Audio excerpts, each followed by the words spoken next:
Hello, it's Kenny. Welcome to lesson 36, I think it is now. This is another etude lesson at level 4 piano. It's a piece by a man named Stephen Haller, who was a Hungarian, but he traveled all over Europe. He lived from 1813 to 1888. And not much is too much known about this man. He was quite popular in his day, but like a lot of composers, he just got completely forgotten for years. But he's known again, like some other composers, for his etudes, or studies as you might want to call them. And this one's called Avalanche. Now, something weird here. My history lesson is going to be a little bit different. It's about the naming of pieces. Now, what people don't know is most of these pieces at the time were not named by the composer. They were named by a publisher to boost sales, okay? This was actually from a collection of stuff called 25 Melodic Etudes, and that's Opus 45, number 2. That's a collection. Opus, OP stands for opus, which just means an opus, a work. So his 45th collection and the second one in the collection. Okay, a little confusing, but that's how they just filed them at the time to make it a little easier to sort them all out. All right, but the term avalanche, and when I'm teaching the lesson, it's kind of a weird one. I'll show you that it really doesn't make much sense to call this avalanche, but it was not necessarily by Mr. Haller. And this is quite common. All right? For example, Beethoven. So many of his famous pieces have names to it. The Moonlight Sonata, no, that's just a piano sonata, I think, number 15 or something. All right? And Für Elise, for example, I did lessons on that. It was just a bagatelle. But they call it Für Elise because it had a dedication. It was for someone. All right? He dedicated it for this gal Elise, or Therese, as they think. All right? So that wasn't his real name. It was just a bagatelle in A minor. Right? However, around this time period, the Romantic period, composers started to give their names to pieces, all right? So this is Robert Schumann, and he was known as one of the Romantic people, and they wanted to tell stories in music, so he would have titles, all right? And they started calling it program music. So by the 20th century, you had guys like this, Richard Strauss, wonderful composer, but he was writing these things called tone poems, these big, huge orchestral things, which did have titles. But as far as we know, with Mr. Haller's piece, he did not name it Avalanche. Oops, there he went. Okay, let him back up. Okay, I'm going to play this piece for you before I teach it. It is a study and it's an etude, and I'm playing it quite quickly, but the lesson I will slow it way down so that you understand what it is really about.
Now, I don't want anyone to get scared off because I played that quite quickly.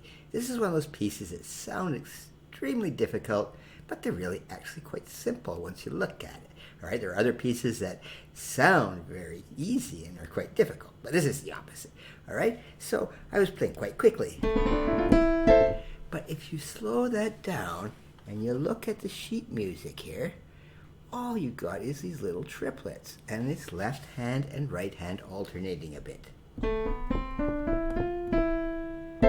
3 notes with the left hand, 3 with the right hand, and then a triad up there in the right hand. And that's all that is. And you can practice as slowly as you want.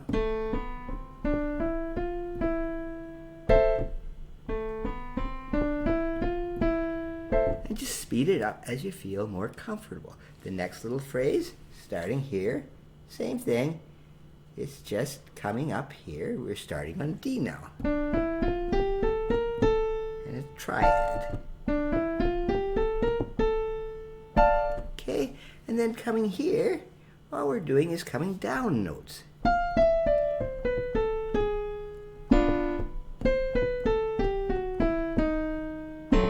Okay, very simple. All right, do the right hand.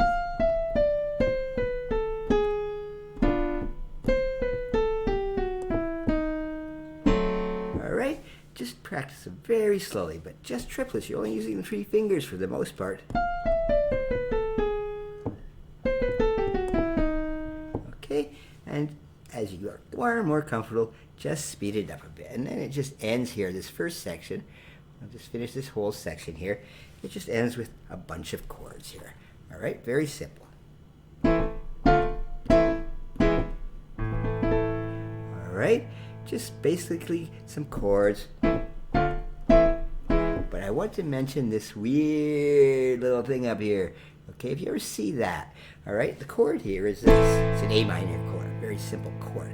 But when you see that squiggly line going up, it just means to just run the chord, all right? Easiest way to say it. Right? I don't know, there is a name for that, but I'm not sure what it is actually. But just run that chord up. It just makes it sound a little fancier. Now feel free to repeat that first section. There's a repeat sign here. So it just kind of balances it out a little bit if you repeat the first part. All right, now on to the second part of this piece, and it's just more of the same. All right, the same thing, using your 3rd finger. Okay, and pass that left hand over, and as you get going quicker and quicker, it's so easy. All right, kind of fun, all right? And then some more chords. And then it starts into G sharp.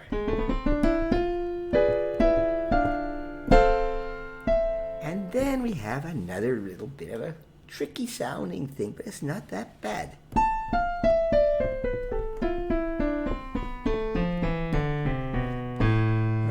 It's just a little run coming down. And if you just use those same thing, triplets, left hand,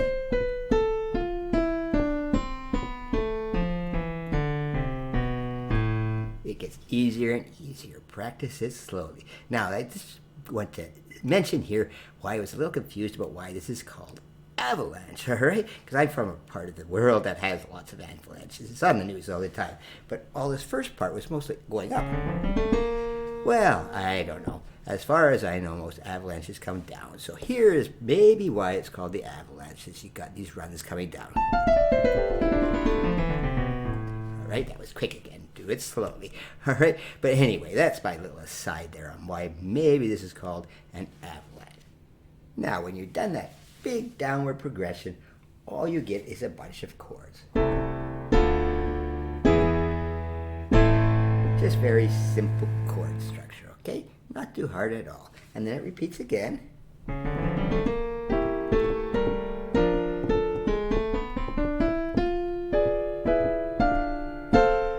All right, and then it does another of those so-called avalanches, this time starting on C. The last one started on A.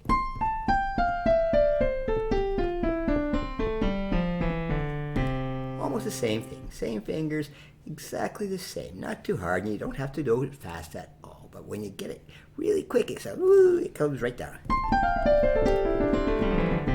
All right, but practice it slow. And again, we will end up here, all right, with some more chords. And this time, Mr. Heller, he puts in a whole bunch of chords.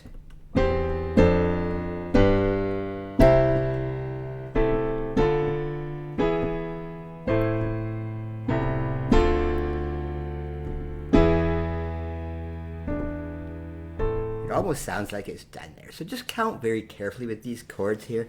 All right, it can be a little hard. All right, we're only in 2/4 time. It's very easy. 1, 2. So 1, 2, 3, 2, 1, 2, 1, 2, 1, 2, 1, 2,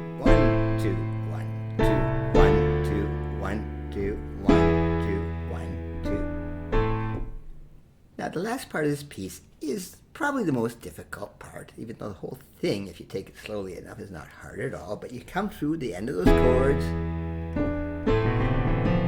same thing, and then you have this thing. Notice that again, that squiggly line thing.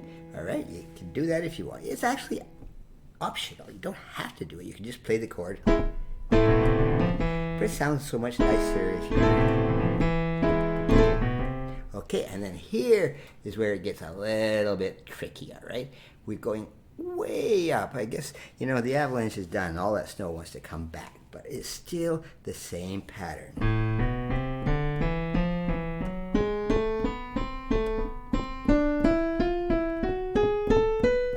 And it just keeps repeating. Once you know the first two bars of it,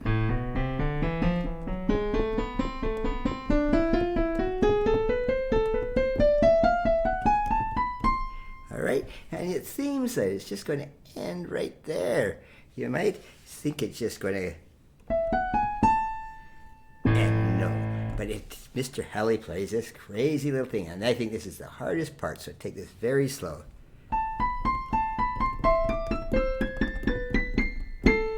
All right? It's just a little bit silly. It goes way up high. I don't even know if... Well, I guess the camera picked that up. Sometimes the camera doesn't pick up the whole keyboard. But when you play it slowly, it's not too hard. And just keep speeding at it. See, I made a mistake there. Make lots of mistakes. It's okay. And then just to end it off, just a couple little chords there. And that's the Avalanche. All right, we're getting near the end of all grade 4 stuff. I have a few more little things for grade 4 before we go into grade 5. But take this slowly, and when you get it up to speed, you'll amaze people by saying, they'll think, oh my goodness, that person's technique is incredible. But this is not the hardest thing. It's not easy, but it's not hard either. Well, anyway, thank you. That's the end of this lesson.